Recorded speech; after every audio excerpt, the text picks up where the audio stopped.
If you saw a 170-pound man take down a 250-pound bodybuilder with nothing but skill and technique, you'd be impressed.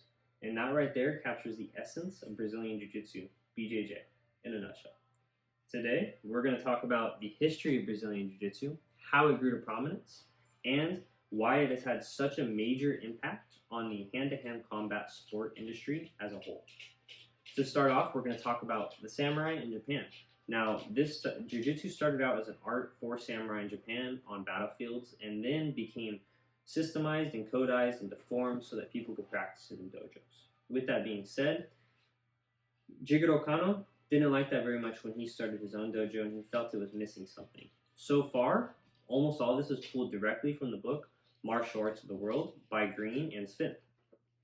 With that being said, Kano introduced what he called randori, which is live sparring. And live sparring he felt was a very important part, because if you couldn't enact at full power and at full speed during practice, then how are you going to perform well when the push came to shove?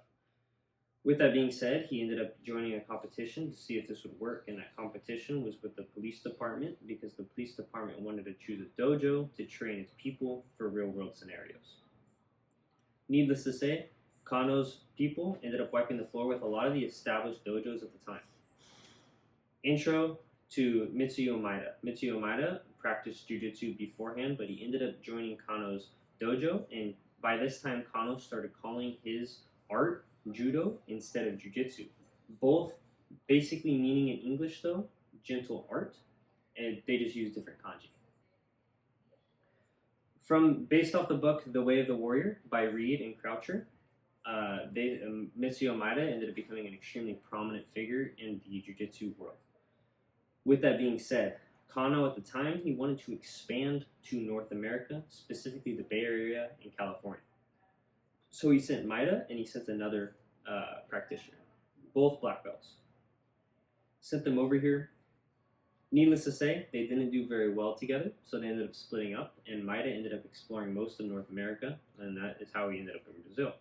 At the time, though, he was competing in a lot of street fights where there were no rules, and he was beating a lot of people. Needless to say, this will be an important part to look back on in a few minutes. He ended up teaching a boy named Carlos Gracie. He ended up meeting the father of the son, and then he taught the son Carlos. He only taught the son Carlos, though, for about 2 months, which is extraordinary considering how far the family's come.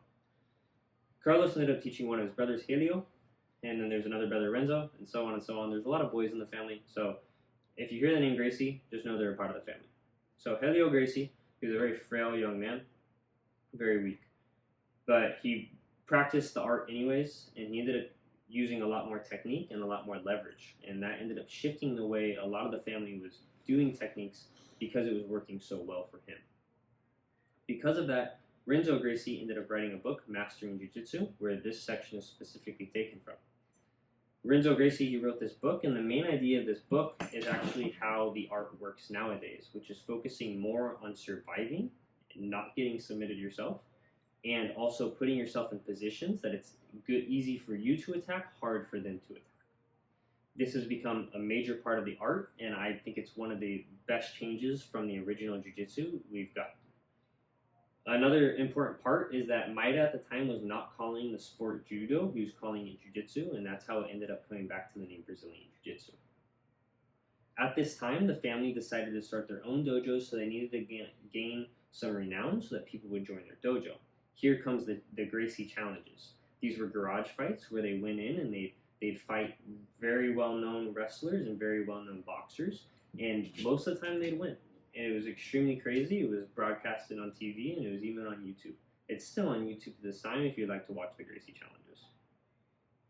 With that being said, a book ended up being written, and that is where I'm pulling most of the challenge information from, and is this book right here. It is called Brazilian Jiu-Jitsu, Theory and Technique. It's by Renzo, Peligo, Royler, and also John Donaher.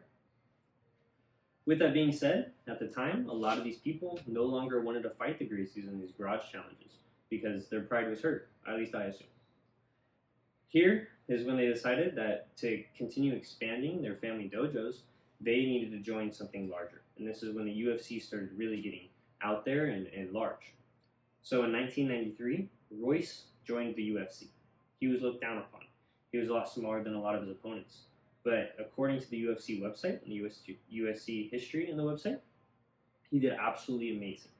And then here comes another source, No Holds Barred by Clyde Gentry. It dives into why he was doing so good and why he was able to grapple, which is the art of holding and basically maneuvering opponents around you instead of punching them, and why it was working so well, and why so many people thought it wasn't going to work so well. And at first, a lot of people had a hard time picking up on the fact that it was needed. And then now it's a major part of the MMA, and the MMA really can't do without it. With that being said, because it gained so much prominence in the UFC, a lot of dojos opened, and specifically Renzo Gracie, one of the family members, started to really expand across the U.S. Nowadays, there are over 100 countries that you can practice Brazilian Jiu-Jitsu in. Part of the reason it did so well is because there's different ways to explore the art, whether you're in gi or you're in no gi. The other way is, according to a book, Learning Capoeira, which is an African martial arts by Downey. He talks about how the different aspects of martial arts, such as the cultural and philosophical, really help a community expand rapidly. And you can feel like a community even at a distance. With that being said, one of the main reasons it expanded so well is because a group called the IBJJF, the International Brazilian Jiu-Jitsu Federation, which held tournaments. Another corporation or group like that is the ADCC, very similar, which let people compete at an extremely professional level and gave people goals to try and reach, and just basically allowed it to keep expanding. Nowadays, it is massive. Starting out, we looked at how it became judo and then back to Brazilian Jiu-Jitsu, how it migrated to the US, and how the Gracie family had such a crucial role in the development of BJJ, and how it ended up getting into the UFC and becoming so prominent nowadays. Beginning as an art of the samurai, it ended up transferring to a more worldwide phenomenon. Whether practicing for self-defense, competition, or just personal growth, Jiu-Jitsu teaches you how to learn discipline and how discipline can overcome willpower or raw power in the first place. This is a lesson so much larger than any mat you will ever roll on. Anyways, thank you all for listening.